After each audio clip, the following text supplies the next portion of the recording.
Les Quraysh n'ont pas manqué de cruauté pour soumettre les compagnons les plus démunis à de terribles supplices physiques. Parmi les suppliciés, il y avait le célèbre Bilal ibn Rabah. La nouvelle de sa conversion a outragé les Quraysh, notamment son maître Umayya ibn Khalaf, qui s'est montré particulièrement courroucé à l'idée d'apprendre que cet esclave de couleur noire prenne la liberté d'embrasser l'islam.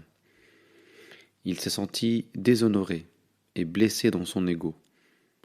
Pour le contraindre à revenir sur sa décision, Umayya n'a pas hésité à avoir recours à la violence.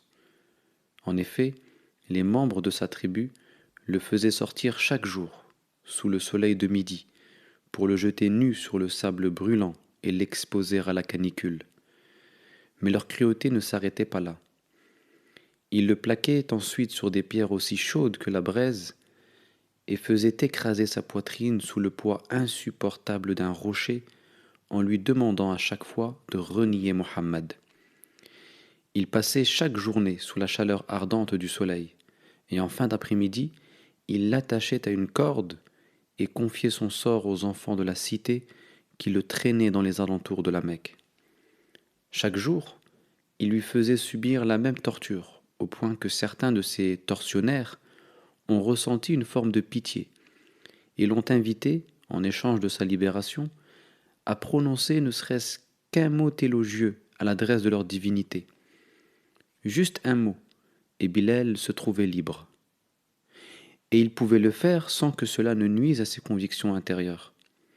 Mais c'était sans compter sur le courage et la détermination de Bilal. Au lieu d'accepter leur chantage, Bilal, mu par sa foi en Dieu, répondait en permanence « Ahad, Ahad, unique, unique ».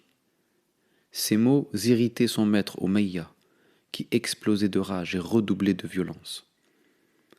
Un jour, Abu Bakr as-Siddiq, radiyallahu anhu, témoin des tourments que subissait Bilal, lance à Umayya: « Allez-vous tuer un homme parce qu'il dit « Mon Seigneur est Allah » ?» Puis, il fit la proposition à Umayya de racheter Bilal au prix fort.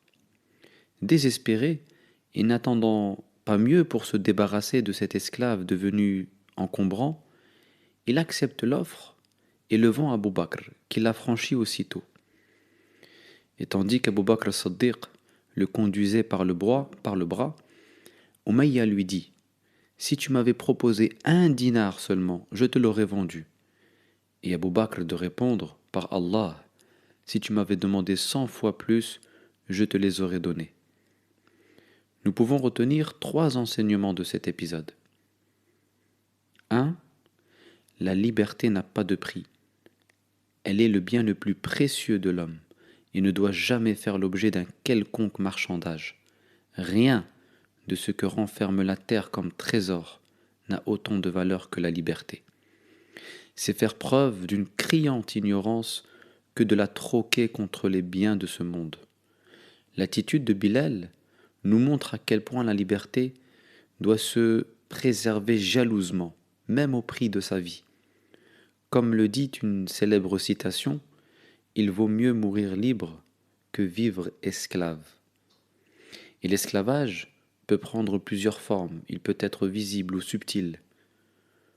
On peut être le domestique d'une idéologie, d'une mode, d'un bien matériel, d'un public. En effet, beaucoup de stars sont esclaves de leur public et ne sont plus libres de s'appartenir.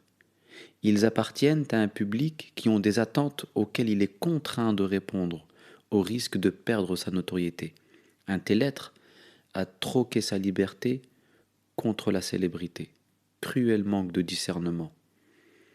2. La liberté véritable est la liberté intérieure. En effet, même si Bilal était physiquement prisonnier, il demeurait spirituellement libre. À l'inverse, Umayya, bien que libre physiquement, n'était pas moins esclave de son âme infernale. Au fond, dans la scène du supplice, la réalité ne doit pas se confondre avec les apparences. Le véritable maître était Bilal et l'esclave Umayya. 3. La liberté n'est possible que dans la soumission à Dieu.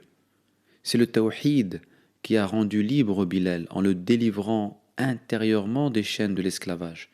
Celui qui n'est pas le serviteur du maître absolu devient nécessairement l'esclave de maîtres éphémères, qu'ils soient encore une fois de nature visible ou subtile.